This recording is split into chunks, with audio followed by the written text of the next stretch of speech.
We'll host a graduation ceremony tonight, but some parents are very angry that one of the students is allowed to walk in the ceremony. 18-year-old Austin Oni is accused of molesting younger girls at the school, and many of his accusers are going to be at the graduation tonight.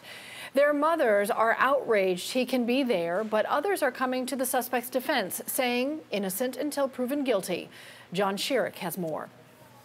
We are told that Austin Oni attended graduation rehearsal Thursday and is expected to participate in graduation ceremonies here at Ola High School tonight. Despite the accusations against him this school year from girls saying that he overpowered them and forcibly molested them, the mother of one of Oni's accusers says Oni molested her daughter in December, and it wasn't until May 7th when she says the principal sent her a letter upholding her daughter's complaints against Oni. No mention of any discipline Oni might face. Cindy Stanfield, the mother of another one of Oni's accusers. I have not been able to find out one thing about what has happened with him, not if he's been punished, if there's been anything on a school level. A school system spokesman says that information is private and that Oni will be allowed to participate in graduation ceremonies among his accusers because there is nothing in policy that would prevent anyone who has met all academic requirements from participating. Coincidentally, May 7th is also the day when Oni was arrested and charged with 4 sexual assault crimes in an unrelated investigation and then released on bond.